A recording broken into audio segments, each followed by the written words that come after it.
Y amén. Hoy seguimos con la lección. Hoy seguimos con la lección 23, número 5.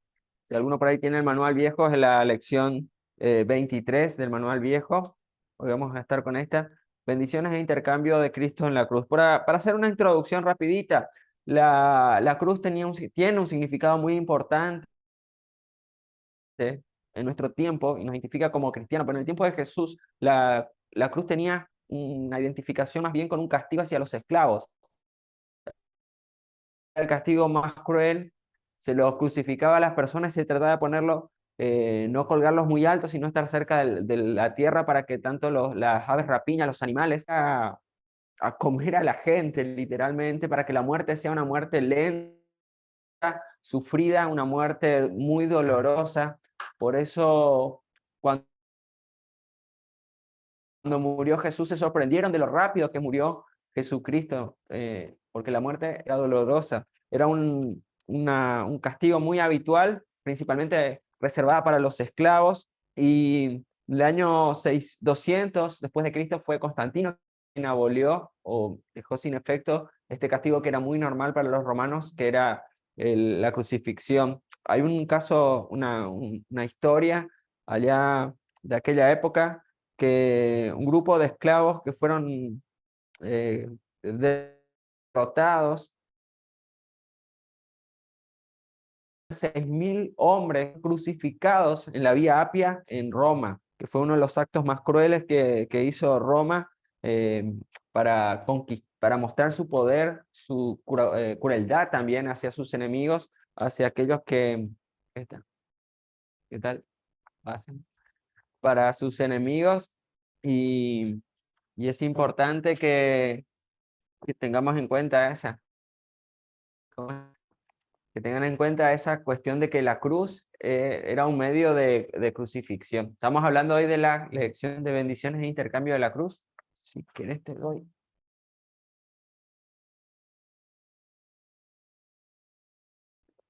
un segundito.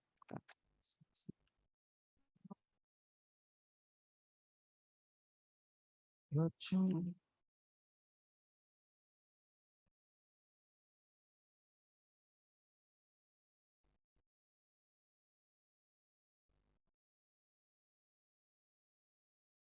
por ahí. Bueno, no hay problema. Sí, se me mezclaron acá mis hojas para... Recién empezamos, así que...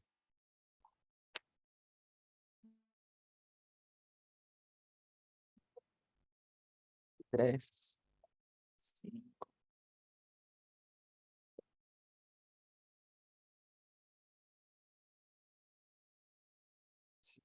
6,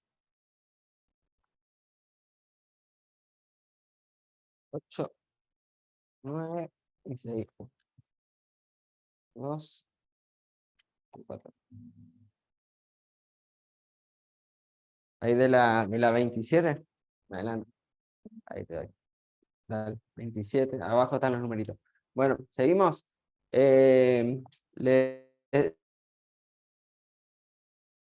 era el método de tortura más terrible de aquella época. Imagínate que te crucifiquen, que la muerte no sea por la crucifixión, sino porque los animales vienen y te muerden, te comen la carne, y eso hace que una muerte sea muy dolorosa y muy sufrida. Y la cruz, después de Jesucristo, hay un cambio muy sustancial en cuanto a lo que simbolizaba, de un símbolo de crucifixión. Imagínate, la cruz vendría a ser algo como nosotros conocemos como la silla eléctrica, como la guillotina o la horca. Viene a ser en ese grupo de métodos de tortura o de muerte de las personas. Por eso la cruz, más feo todavía. Por eso la cruz es importante que entendamos que a partir de la muerte de Cristo cambia el significado. Y algo muy importante también que tenemos que tener en cuenta cuando vemos la cruz, que la cruz generalmente estaba reservada para los esclavos o para los que no eran romanos, no era para los ciudadanos, sino para aquellos que estaban bajo el control del Imperio Romano, eran esclavos o estaban sometidos. Y cuando Jesús muere en la cruz, eso también tiene un símbolo de que Él nos libra de la esclavitud del pecado, nos libra del asedio o de estar bajo el maligno, que en esa época era Roma, ¿no? Pero como una simbología también el hecho de la cruz. Pero vamos a ver rapidito 10 aspectos de la cruz que nos pueden ayudar a entender lo poderoso que es la cruz. En primer lugar, la cruz es la fuente de provisión total de Dios para el creyente. Y si vamos a Romanos capítulo 8, verso 32, nos dice: el que no escatimó ni a su propio Hijo, sino que lo entregó por todos nosotros, ¿cómo no nos dará también con él todas las cosas? Jesús nos dio, el Padre, perdón, Jesús una ofrenda. Él dice, no ahorró, no se abstuvo de nada, no fue cauteloso al momento de entregarlo a Jesús. Por eso no escatimó, no miró a su entorno lo que le iba a costar, sino que lo dio. Por eso a través de la cruz del Calvario, nosotros podemos ver que tenemos la provisión no solamente en lo espiritual, sino también en la salud, en lo financiero, en nuestra vida emocional. Eh, es, es algo que la cruz no simboliza también esos beneficios de la cruz. Dios no se guardó nada, nos dio lo más precioso que era Jesucristo. En segundo lugar, y muy importante esto, en la cruz aceptó a Satanás una derrota total, irrevocable, eterna y permanente. Hay mucho para hablar sobre esto, pero cuando nos recibimos a total, es que Satanás ya está derrotado, es que va a ser vencido, sino que ya está derrotado. En la cruz del Calvario Jesús lo venció. Es irrevocable porque eso no puede ser revertido por nadie, ya es definitivo. Es eterna porque ya no hay vuelta atrás para toda la eternidad, y es permanente. En Colosenses 2:14, que no lo tenemos ahí, nos habla, cuando Pablo le escribe a los Colosenses, dice, él canceló el documento de la deuda en contra nuestra, por causa de las regulaciones estando como testimonio en nuestra contra, pero la removió clavando en la estaca de la ejecución en la cruz. A ver, había un acta, hay una versión que dice el acta de los decretos, había un decreto en contra de nosotros, porque nosotros pecamos y estamos destituidos de la gloria de Dios, y al estar destituidos de la gloria de Dios, estamos condenados a muerte eterna. Ese documento Jesús lo anuló en la cruz del Calvario a través de su muerte. Él pagó el precio de deuda. Por eso hablamos que dimos un ejemplo en varias oportunidades de que imagínate que vos estás en un juicio, cometiste un crimen atroz, y el juez dice, mire, señora, su condena es condena de muerte y no hay forma de revertir eso. Y esa condena sí o sí se va a tener que cumplir.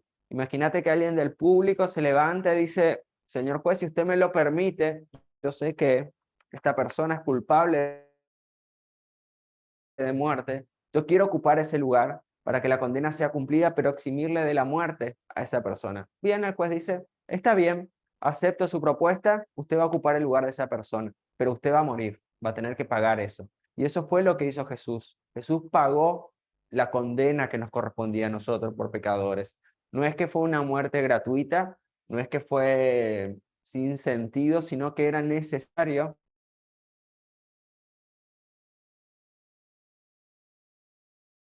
Uy, esperen un ratito. Bueno, estoy conectado.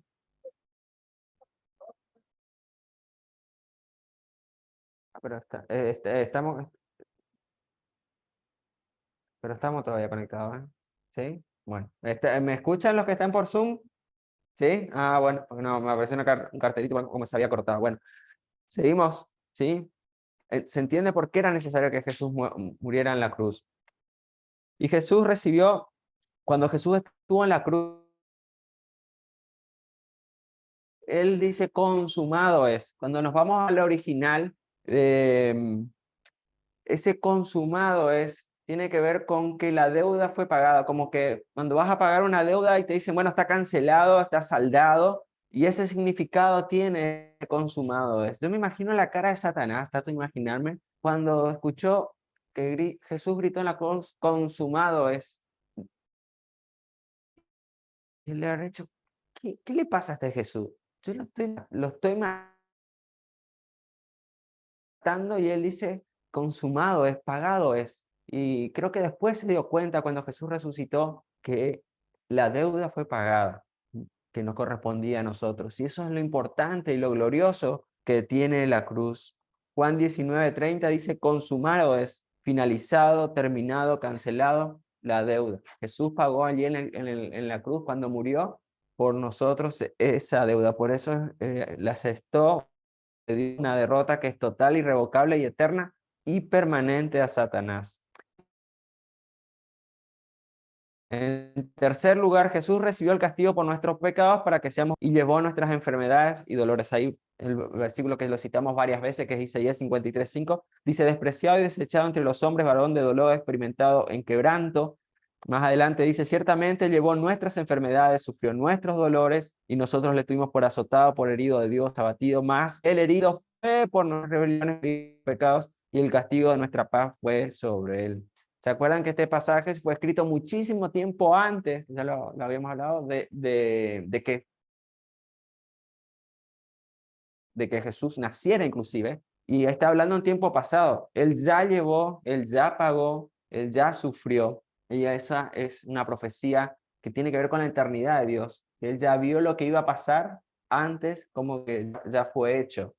Y este versículo pone el perdón de los pecados, la paz con Dios y la sanidad. Como ya estuvimos hablando bastante sobre la sanidad y sobre este pasaje, vamos a seguir avanzando, así podemos seguir, pero para que tengamos en cuenta, en los evangelios también encontramos referencias que se conectan con esta profecía. En Mateo 8, 16, 17 dice, y cuando llegó la noche trajeron a él muchos endemoniados, y con la palabra echó fuera demonios, y sanó a todos los enfermos para que se cumpliese lo dicho por el profeta Isaías cuando dijo, él mismo tomó nuestras enfermedades y llevó nuestras dolencias. Y la Biblia afirma categóricamente que lo sanó a todos. Y la gente generalmente lo seguía a Jesús a causa de los milagros, más que de la profecía,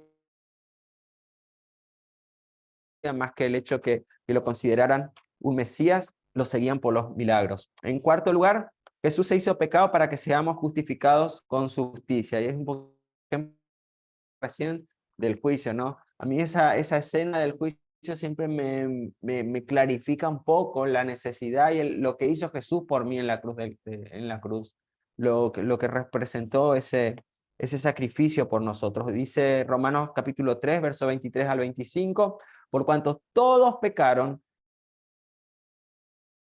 y están destituidos de la gloria de Dios, siendo justificados gratuitamente por su gracia mediante la redención que es en Cristo Jesús, a quien Dios tuvo como propiciación por medio de la fe en su sangre para manifestar su justicia a causa de haber pasado por alto en su paciencia los pecados pasados. Jesús llevó nuestros pecados, Él cargó con lo que nos correspondía a nosotros. Este regalo de Dios es gratuito. Lo único que tenemos que hacer nosotros es aceptarlo como nuestro Señor y Salvador. No hay nada que nosotros podamos pagar con dinero, con sacrificios, con caminatas. Justo esta semana parece que estaba la peregrinación a un sitio religioso en Corrientes muy conocido,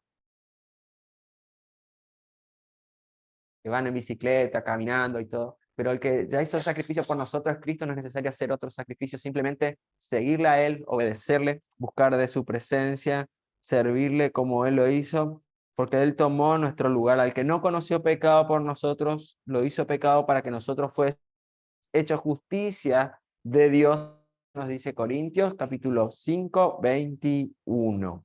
Así que Él tomó nuestra naturaleza pecaminosa y nos vistió con su traje de justicia. En quinto lugar, su maldición para que nosotros recibiéramos, Cristo nos redimió de la maldición de la ley, hecho por nosotros maldición, para que escrito está maldito todo el que es colgado en un madero. En el tiempo de Jesús, morir en la cruz era la peor maldición. Y cuando hablamos de maldición, estamos hablando de decir mal de alguien o desearle el mal a alguien que pueda, que tenga, a veces hablamos de una fuerza negativa que pueda traer a la persona, ¿no? Que le vaya mal en los negocios, que se enferme, qué sé yo, varias cosas que tienen que ver con la maldición, enfermedades que se van repitiendo de generación en generación, son maldiciones generacionales. La mamá se divorció, el hijo se divorció, ahora el hijo vuelve a divorciar, hay conductas que se repiten, tienen que ver también con maldiciones generacionales, y por eso es importante cortar esas maldiciones, y Jesucristo es el que puede hacerlo. Y lo contrario a maldición, que es la bendición, que es desearnos el bien, y eso es lo que Dios busca para nosotros, quiere bendecirnos a nosotros, darnos de la salud, darnos la salvación, darnos de la paz, darnos de su provisión, darnos de todo lo que hay en Él. Y Jesús sufrió la peor muerte que podía sufrir un judío, que era la muerte de cruz, reservada solamente, como le decía, para los esclavos, reservada solamente para los más malvados criminales de su tiempo, y fue él quien murió en ese madero. Y hay unos minutos, acá sí, que estamos viviendo bajo maldición. Y entendamos una cosa, un concepto muy importante, que nosotros tengamos alguna maldición en nuestra vida, no quiere decir o afecta nuestra salvación, ¿sí? Sino que hay cosas espirituales que todavía no las cortamos en nuestra vida, no afectan nuestra salvación, pero sí hay conductas o cosas que te pasan que se pueden dar las situaciones que vamos a verlas en forma concomitante, hacia todas en conjunto, o puede darse una. Puede ser que te dé una, pero que te puedas identificar con una, pero eso no quiere decir tampoco que estés viviendo bajo maldición, ¿sí? Por eso veamos un poquito cada aspecto.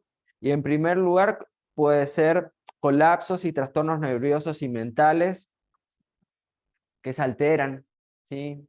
Pava de lata, como le dicen, ¿sí? Te le ponen un fueguito y ya se calientan, y el papá es así, el hijo es así, reaccionan mal, no son orgullosos, colapsan, a veces tienen problemas mentales generacionales, y se puede llegar a dar enfermedades crónicas repetitivas, especialmente hereditarias, como le decía, el abuelo, el tío, el bisabuelo y todo, son enfermedades. Y cuando hablamos de enfermedades, sabemos que no, la enfermedad es nuestra, la enfermedad no viene de parte de Dios, y nosotros en el mundo espiritual podemos cortar esa maldición generacional de enfermedad para que no se replique, para que no se dé en el mundo físico. Es importante que podamos renunciar a enfermedades. Si en tu familia hay alguien que tenga, o sea, el hecho de estar enfermo no quiere decir que estás viviendo en pecado, ¿sí? Pero si vos ves tu tatarabuelo, tu abuelo, tu mamá, ahora vos, hay un problema espiritual ahí. Quizás cuando uno se pone a escarbar de dónde viene eso, a veces nos encontramos con situaciones bastante, claro, como puertas abiertas, exactamente.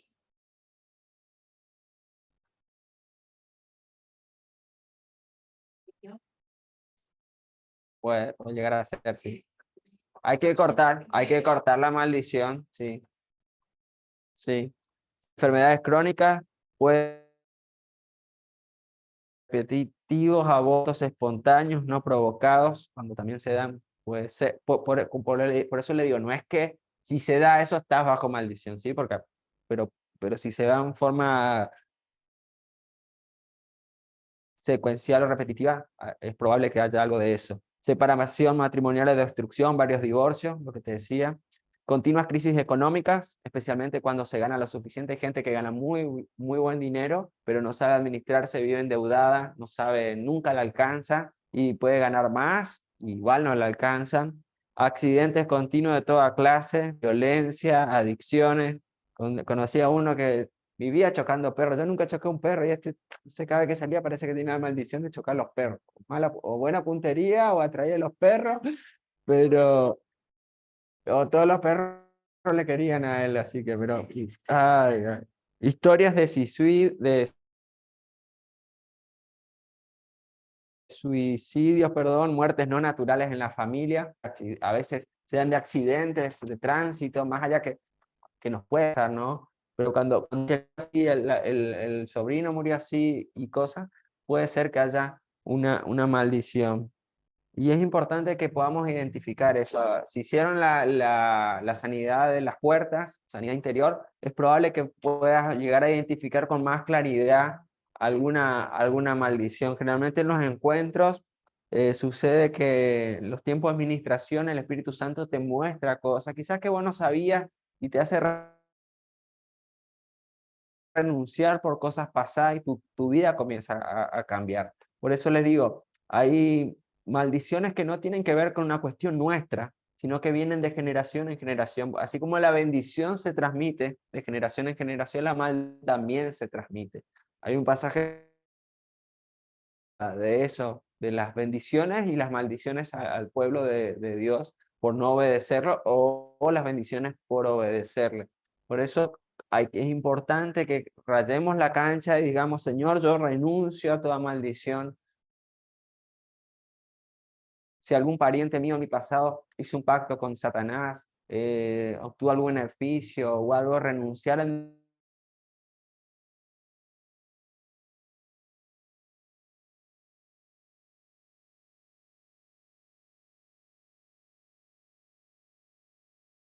somos inconscientes, pero en el mundo espiritual sí tienen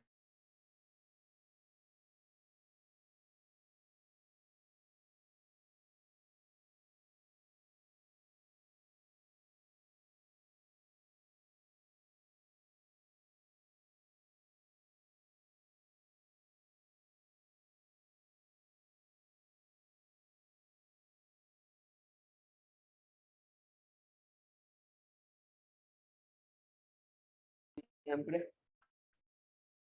¿Ahí me escuchan los que están por Zoom? ¿Que se cortó? Hola. Ah, bueno, sí, se cortó un ratito acá la transmisión. Nos comentaba acá Lorena que, que unos familiares aceptaron, los abuelos a, a Jesús, pero igual ellos habían practicado tirar las cartas, adivinación, y ahí se arrepintieron.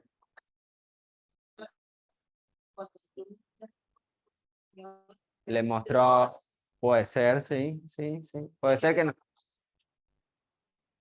por esa maldición. Exactamente, por eso te digo, a veces, como te digo, a veces hay parientes nuestros que hicieron cosas y esa maldición se transmite de generación en generación. Por eso es tan importante la sanidad interior, no porque quizás nosotros hayamos hecho algo malo, pero quizás algún pariente nuestro haya hecho. Por eso es tan importante renunciar a todas esas cosas, declararnos libres en el nombre de Jesús, porque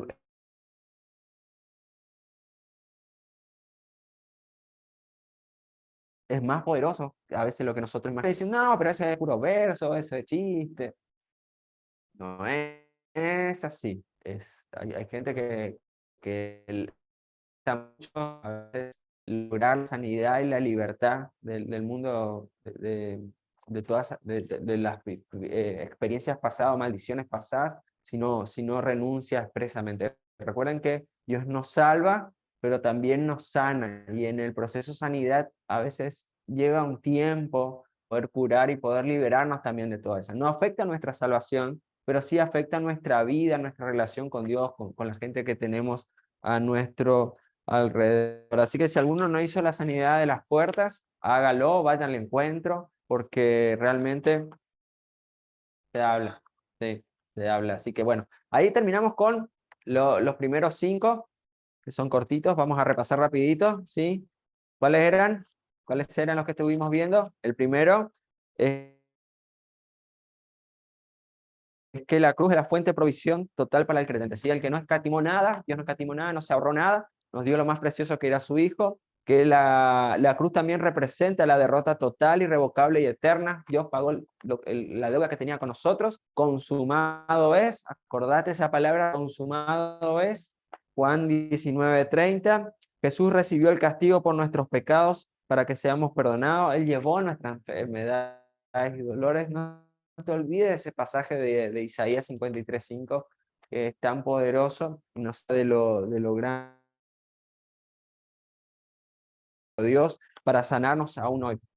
Oremos con fe. Él hace las cosas a su manera y a su tiempo, pero a nosotros puede hacer y lo hace hoy. Dios se hizo pecado para que seamos justificados y Él se hizo maldición para que nosotros seamos bendecidos o seamos libres también. Así que yo te animo a que puedas acordarte de estas 5 cosas, estas primeras 5 cosas que hablan de los o intercambios que tenemos en la cruz del Calvario. No es simplemente, el hecho de la muerte de Jesús no es simplemente un acto en la historia, sino que tiene muchas implicancias en la vida espiritual y es un hecho muy poderoso en lo espiritual también.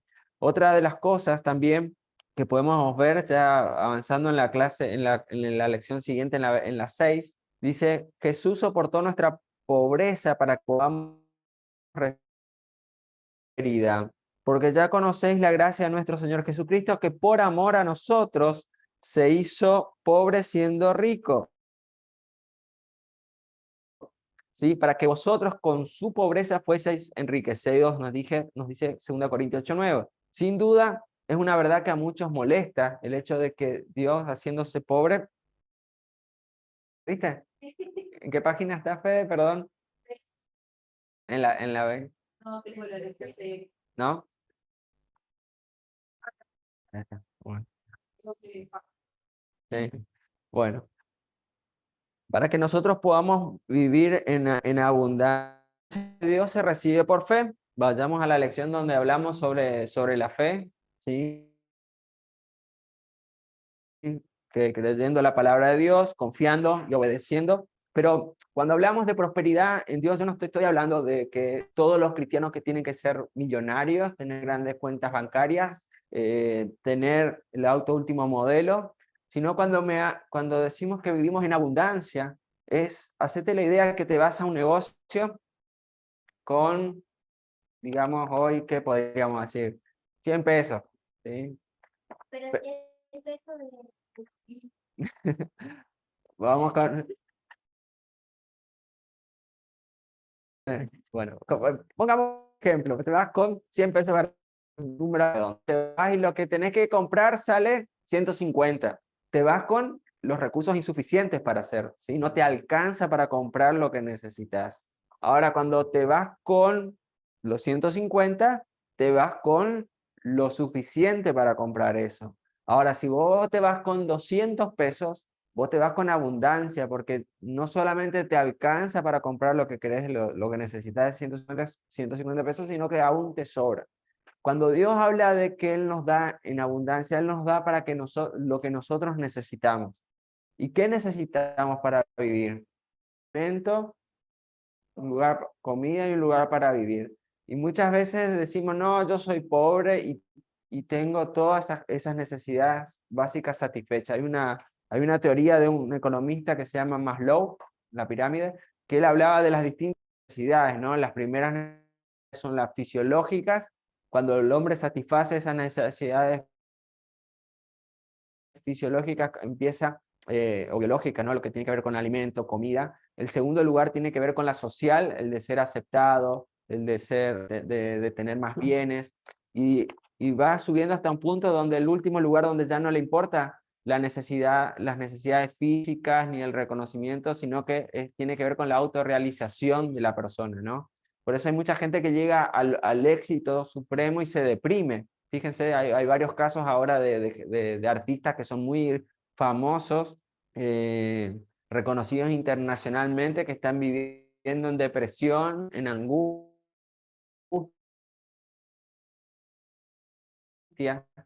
porque por más que tenga algo más, no le encuentra sentido a la vida, y es como una contradicción, ¿no? ¿Cómo puede ser que teniendo todo le falte lo más importante? Tiene que ver con eso.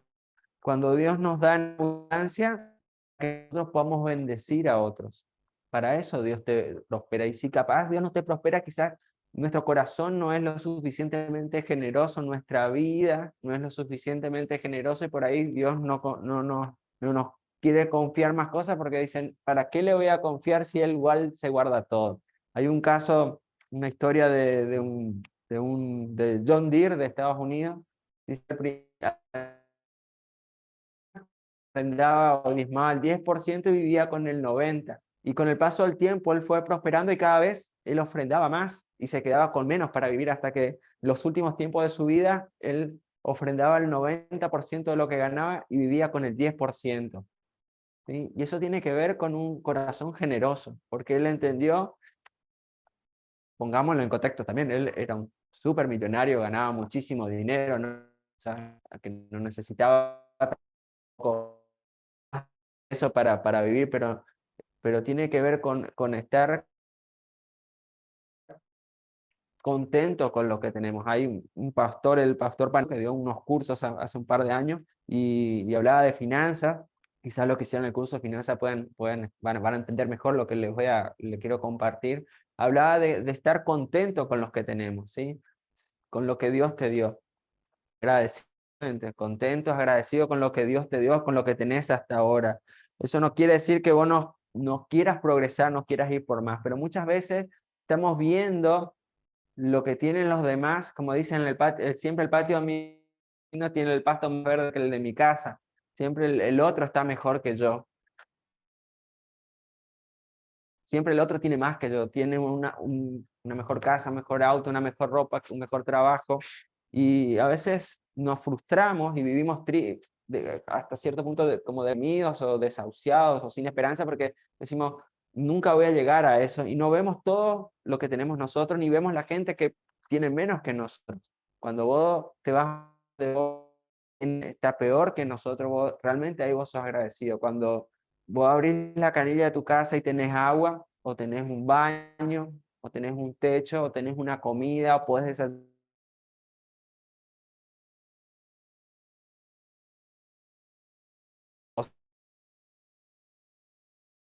solo en mi casa, ¿sí?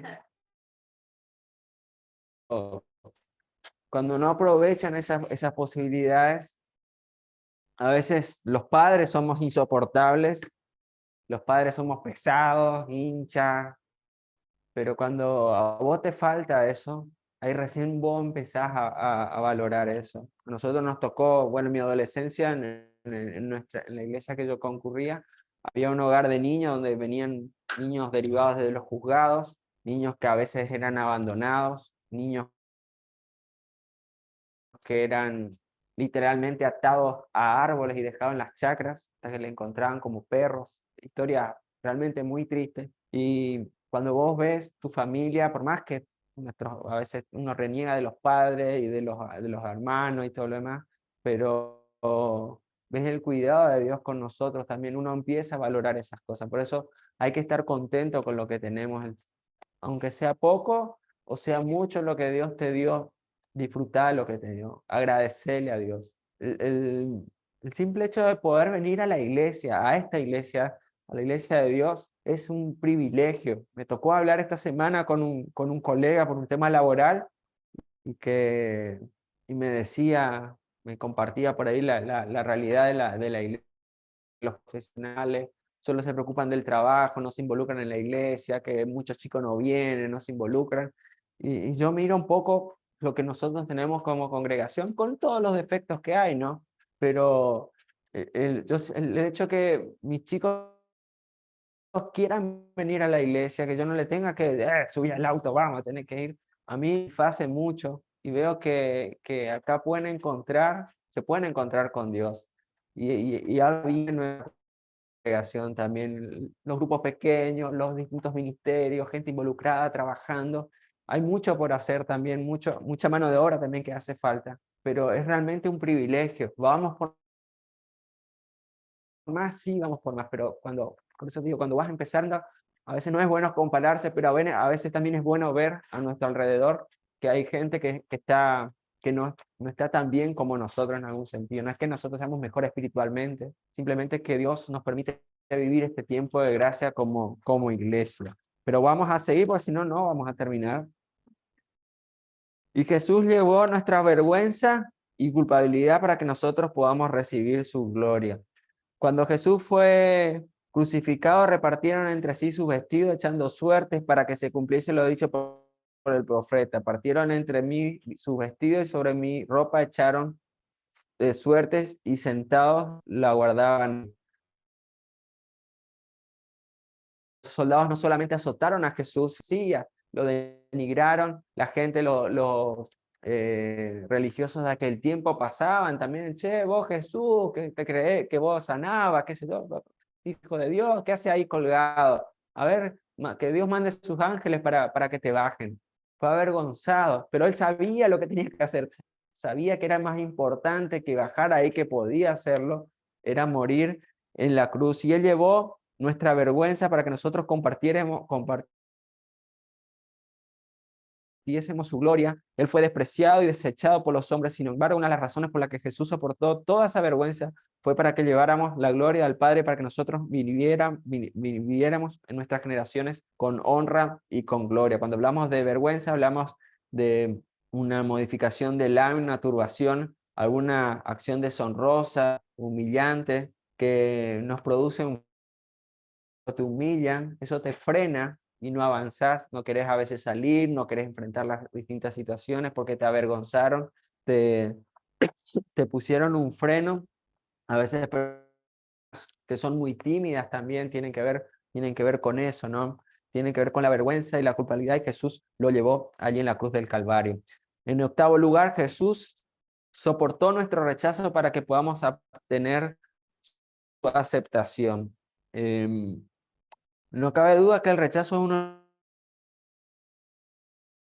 de los problemas emocionales más comunes entre las personas en nuestro tiempo, el sentirse excluido del círculo que frecuentamos o no aceptado por ellos. Y mucho más se dan entre los adolescentes, más que, bueno, los adultos también, pero los adolescentes que buscan pertenecer a un grupo, ser aceptados por sus pares, buscan contener amistades. Es algo muy importante para ellos. Y ese rechazo a veces lo lleva también a adicciones, a conductas inapropiadas, a buscar satisfacer esa falta de contención en otro. ¿Y cuáles son las principales causas del rechazo a su amor? Padres que son fríos, como dice uno cuando hacía como 30 años que estaba casado el matrimonio, le dice al marido, ay, viejo, ¿por qué no me decís que me amás? Y el viejo le mira, le dice, mira, cuando yo cambio de opinión te voy a avisar, ¿sí? Y amaba todavía a su esposa, a su manera, con su forma, pero es importante poder expresar el amor a las personas que tenemos a nuestro alrededor. Hay un libro muy interesante de Gary Chapman que habla de los 5 lenguajes, y si no, búsquelo. Y aunque si son medio fiaca para leer, están los audiolibros, así que sin ni tener que leer, solo tenés que escuchar. Y ahí hablaba de los 5 lenguajes del amor que tienen que ver con identificar la forma en que aquellas personas que están a tu alrededor le gusta recibir o sentirse, o cómo se sienten amadas. Hay personas que se sienten amadas a través de la palabra, de decirles te amo.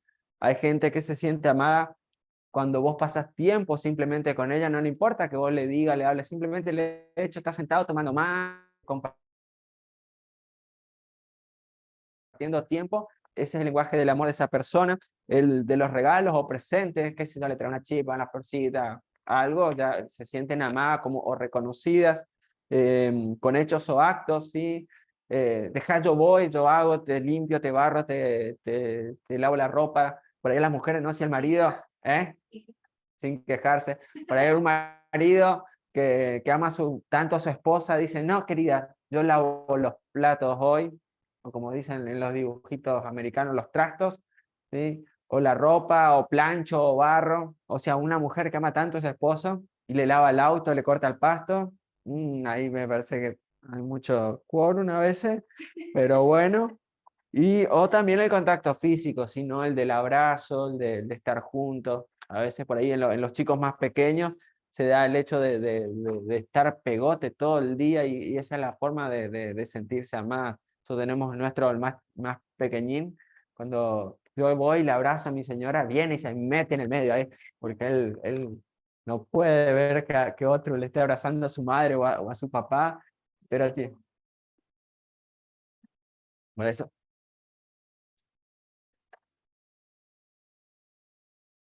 Por eso hablaba el tiempo, de pasar tiempo de calidad con la gente, solo pasar tiempo. Eso tiene que ver con expresar amor cuando un niño es no deseado, ¿sí? Por más que el matrimonio esté constituido, que no fue concebido fuera del matrimonio, los chicos perciben cuando cuando no son deseados a veces por el sexo, querían una nena, vino un varón, y los niños lo perciben en su espíritu. A veces hay conductas de los niños que vos no sabés porque son tan terribles, y cuando te pones a ver un poquito de la historia, puede ser que haya una situación de rechazo aún dentro del vientre de la madre. Acuérdense que nosotros somos cuerpo, alma y espíritu, y el espíritu percibe ese rechazo aún dentro del vientre de la madre. Por eso se le estimula, se recomienda estimularle con música o con palabras a los bebés, que cuando aún están en el vientre de la mamá, no entienden nada, pero sí perciben ese cuidado. Cuando hay un rompimiento en la familia, muchas veces los hijos de una familia que atraviesan por divorcio se sienten culpables por la desintegración. Los padres le echan la culpa a los hijos: sí, si vos no hubieras nacido, yo no me tendría que haber casado con tu madre, o por tu culpa me casé.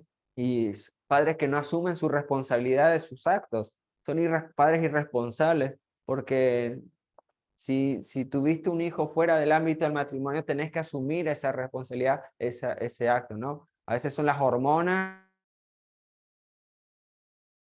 a veces la desesperación. Cada cosa tiene su tiempo, cada cosa tiene que estar en su, su lugar en la vida. Y es importante que a nuestros jóvenes, a nuestros adolescentes, podamos enseñarles cuál es el tiempo oportuno para cada cosa. Y hay un cuarto motivo que no lo tenemos en el material, que a veces el rechazo puede ser por la situación económica, por el lugar de origen, puede ser por el desarrollo intelectual, puede ser por defectos físicos o alguna otra característica. También señalarlo como rechazos, ¿no? Por ahí esos motivos que te doy son más un poquito vinculados, ¿no? Pero se da mucho que a veces: vos no sos de mi target, no sos de mi nivel, vos venís del interior, o vos venís de tal lugar, yo soy de la CAPI, ¿sí?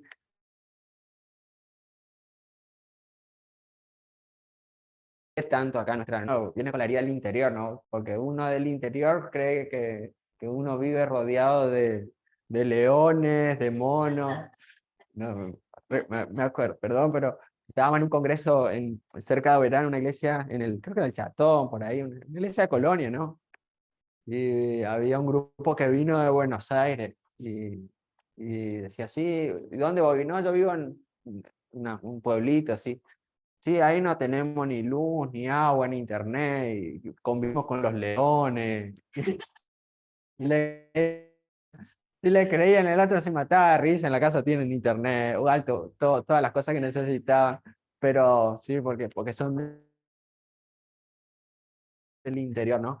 A ver, y a veces la mente que se cree, entre comillas, discrimina a los que, no sé si no es la palabra correcta, pero que son menos espirituales, ¿no? Para ellos, ¿no? Sí, como que hay gente que está más cerca de Dios y hay gente que está menos cerca de Dios, y a veces te hacen sentir mal, y nos pasa, ¿no? Pero la iglesia es un hospital donde tenemos que cobijar a la gente, amar a la gente, y todos, me incluyo en primer lugar, todos estamos en el proceso de conocer a Dios, de buscarnos. Obviamente hay gente que Dios la levantó dentro del servicio, uno le reconoce eso, pero no por eso te van a, como se dice, eh, tirarte los títulos por la cara, ¿no? Ay, no, yo soy pastor, yo soy esto, yo soy aquello.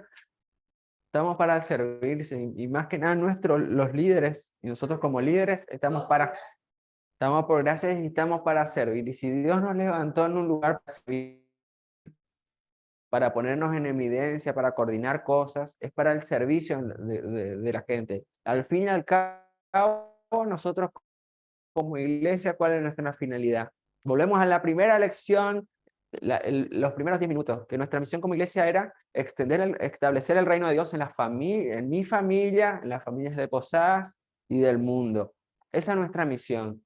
Y todo lo que hacemos tiene que estar enfocado hacia eso, que la gente conozca a Jesús, y que le podamos hacer discipular a esa gente, para que esa gente después vuelva a predicar de Dios y vuelva a ser discípulos. Esa es nuestra fe. Nosotros no estamos dentro de la iglesia para hacer una gran organización, para tener muchas personas, sino estamos para que la gente conozca a Jesús. Ese es el centro, y todo lo que lo que hacemos como iglesia tiene que estar enfocado a eso, tiene que estar enfocado a hacer discípulos, a preparar a las personas. Mi nueva vida en Cristo es el primer paso. El ministerial, acá te damos las segundas herramientas. Ahora se habilitó también la escuela de líderes para seguir preparándonos y capacitándonos. Tenemos también los cursos que justamente tienen que ver con eso, ¿no? De poder acercar el reino de Dios a las personas. Así que el rechazo, lo contrario a ser rechazado, tiene que ser aceptados. Y en el nombre de Jesús, todos, Él nos suyo, nos dice Efesios 3, Efesios capítulo 1, verso 3. El 9, y ya vamos a ir cerrando. Jesús fue separado del Padre por la muerte para que podamos ser uno con Dios. Una de las pocas historias o momentos de la historia de Jesucristo donde Él pierde, de alguna manera, por decirlo de una manera, la comunión con el Padre fue en la cruz. Acuérdense lo que dice: Padre, Padre, ¿por qué es el Hijo de Dios en la cruz? Diciendo: papá, ¿por qué me dejaste? Y Jesús sabía lo que es estar separado de Dios. Entendió ahí lo solo, lo difícil.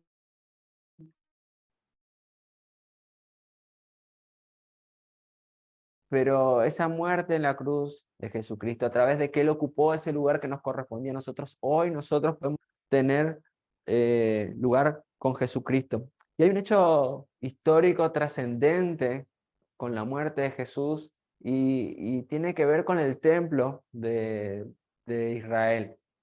Que el templo era el lugar donde el sacerdote iba a encontrarse con Dios a pedirle el perdón de los pecados del pueblo a través de los sacrificios, ¿sí? Y era el único. Dice que se le ataba una cuerda con campanitas en los pies cuando iban al lugar santísimo. Fíjense, si pueden, en sus casas, cómo estaba constituido.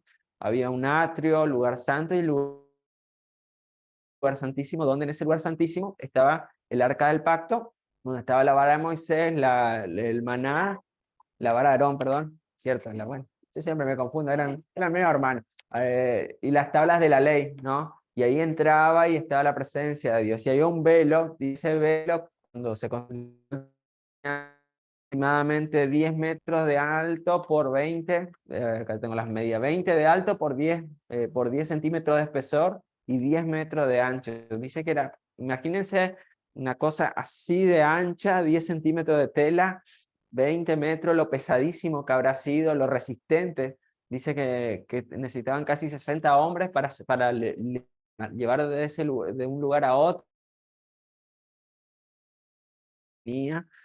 Murió, caray, se partió el velo por la mitad. Ese lugar que tenía solamente acceso el sacerdote, a través de la muerte de Jesús, ese velo se rasgó por la mitad, y eso nos simboliza que ya no necesitamos del sacerdote para poder acceder a Dios, sino simplemente a través de Jesucristo, de ese sacrificio, nosotros tenemos entrada a la presencia de Dios. Por eso vos no necesitas ni de santos, ni de sacerdotes, ni de pastores, ni de líderes para tu Dios. Por eso decimos que es mi Dios, porque es la relación personal que yo tengo con Dios. Ese es tu Dios, porque es la relación que vos tenés con Dios. Y la relación que vos tenés con Dios no es la misma que yo tengo. Es el mismo Dios, pero la relación es personal y es distinta de cada uno de nosotros. Y se dice que el velo se está haciendo para el templo que se va a construir, ya están los planos y googlean. Inclusive hay un museo en Israel, en el tercer templo, ya está el lugar, no sé, pero no la van a tumbar, donde tiene que ir el templo. La otra vez, viendo a un judío, que explica, ya estaba la ropa de los sacerdotes, están las ovejas, y mostraban, porque las ovejas tienen que tener un precinto que les identifica, pero las ovejas que son para el sacrificio no pueden tener ninguna marca. Entonces llevaron al lugar donde están las ovejas que las resguardan hasta que la vengan a inspeccionar y las tienen sin ninguna marca, sin nada. Es impresionante. Y están los planos, está el lugar donde tiene que estar, cómo va a ser. Y eso nos habla también de la venida de nuestro Señor Jesucristo, la venida, el surgimiento del anticristo, que probablemente, posible, quizás, tal vez, está viviendo en medio de nosotros. El nuevo orden mundial habla de eso. Bueno, ya no estamos yendo del tema. A mí me encanta eso, porque el diario, cuando lees el diario y la Biblia parece bastante, se está anticipando bastante a las cosas que van a pasar. Pero Él fue separado por la muerte para que nosotros podamos ser uno con Dios, para que podamos tener entrada con Él. Por último, el último beneficio de buscarle a Dios es que nuestro viejo hombre fue ejecutado para que el nuevo hombre pueda vivir. Eso lo vimos en la lección 10, no vamos a profundizar, pero sí hablábamos de que ese viejo hombre que era pecador, que era amante de sus deseos, muere para que surja y seamos revestidos de ese nuevo hombre lleno de la presencia de Dios, lleno de su gracia, llenos de libertad, de sanidad, y el viejo no se negocia con el viejo hombre, no se lo ata, sino se lo mata para que el nuevo hombre pueda nacer. Y el bautismo simboliza eso, la muerte del viejo hombre y el nacimiento a una nueva vida.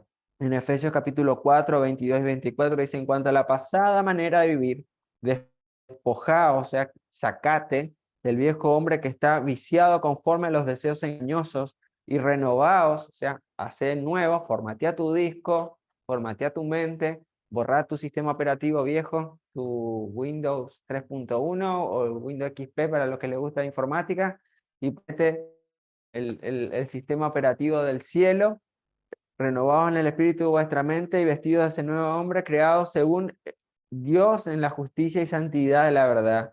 Ese el viejo hombre es corrupto, viciado por el pecado, por esos deseos, y el nuevo hombre es el que viene construido por la presencia de Dios en nuestra vida, el que nos guía, el que nos llena, el que ha nacido de Dios, el que cada día trata de ser más parecido a Jesucristo en él y no puede pecar. Los que somos renacidos,